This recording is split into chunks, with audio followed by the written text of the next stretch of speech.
Well, this is the second video in the series. The first one was about the Canon Rebel DSLR and taking video out of it really quickly. This one is more about the lighting and the Diva Lite 401 that came with your kit.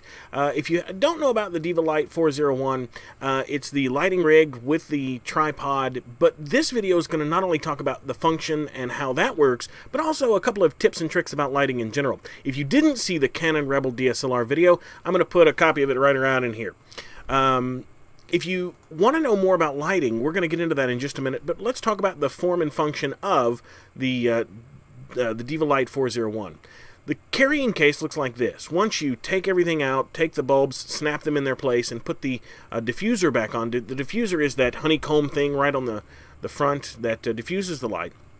So you open the shutters, put the honeycomb diffuser off, then put the light bulbs in, then put the diffuser back on should you so choose. Now, it looks like this when you get it all set up. The light bulbs are very specific. It's not like a CFL light bulb. It's a little bit different, and it provides different lighting. This image is actually without the diffuser over the top. If you're going to use three-point lighting in your videos, which I recommend, you'll need to either use or not use the diffuser based on what you're using the Diva Lite for. We're going to get into that. On the back of the Diva Lite 401 on the right hand side, there's a little turn screw. That little turn knob actually adjusts the intensity of the light. Now as you turn it right, it gets brighter, and of course as you turn it left, it gets softer. If you are using the Diva Lite for a key light, your main light in the video, then probably without the diffuser all the way up is probably the way you want to go. If you're going to use it for something like a secondary light, like for instance what's called a fill light, or a backlight, or even a hair light over the top of somebody, you'll probably want to dial that down a little bit, or put the diffuser on, or both.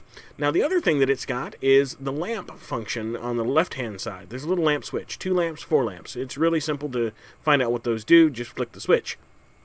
But if you're going to use it for something like a fill, you may want to actually dial that down to 2 lamps and then reduce it down from there. The switch itself is on the cord. You can turn that on and off. I recommend definitely turning it off when you're moving the light. That's an old school philosophy of old tungsten-based lamps, to turn them off when you move them. The Diva Lite doesn't have that tungsten element in there to shake around, but for safety and security's sake, turn the light off when you move it. Three-point lighting looks like this. We've talked about the form and function of the Diva Lite, but let's talk about lighting in general. Three-point lighting is one of the basic techniques of video lighting. You'll have your main camera, and then what's called your subject, and then your key lighting is your main light. Now that can be the Diva Lite if you want. You can also use a window, like for instance right now with me. On this side of my face, there's a pretty bright light there. On this side of my face, there's not a lot of bright light, but there's a fill light coming in from this side. And if you'll notice that there's a pretty bright light coming in on top of my head. We'll talk about those in just a minute. The key light is the main light on the subject. The fill light is what gives, and again, normally the key light's on one side. The fill light is what's on the other side of the subject to fill in the dark space. So you'll see that there is a shadow on me, but you can still see. It's not like a dark interrogation room scene. Then lastly, there's what's called the hair light, which is always above the subject, and a back. Okay, there's 3 in the back. There's a hair light, a backlight, and then a backdrop light, which is totally different. Each one is separate. Here's another graphic to kind of illustrate what I'm talking about. The standard three-point lighting is a fill light, which is your main light, a key light, and then a backlight. Now the backlight can either be on the subject or a background light. Let's say for instance you have an artist come in, but you also have your logo back behind them on a screen. Well, you want to light your logo up, so the backlight wouldn't really go on the object or the subject, it would go on your canvas on the back. Here's another great example of key, fill, and back. So the key light is the main light. This time in the image here, it's on the left-hand side as opposed to being on the right-hand side. Left-hand, right-hand doesn't matter. It depends on where you want to put it, where it's easiest to go.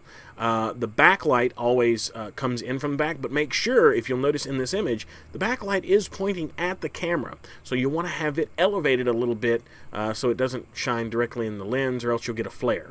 Unless that's what you're going for, flare's not really what your normal videos contain.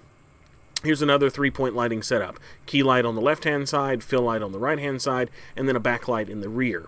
Notice, too, that the backlight is pointing down and that the key light is bright, The fill light is a little bit less bright, and the backlight is more like a wash in the rear to be able to make the subject stand out from the background.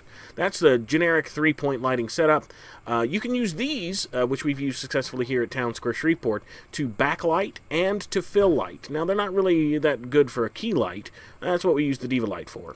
But these, with a good CFL bulb in them, or even one of the floodlights, does really well for key lights. Fill lights, which is on the other side, backlight, and hairline light. Now, a hairline is over the top of their head, but normally behind them. And what it does is it allows think of my little hairs here, and you can actually see my finger through my hair, which is not intended. That's what happens with 3 kids. But what happens with a hairline light, is you can actually make them stand out from the background, so it gives a sense of depth, even though the area you're shooting in may be only a couple of feet.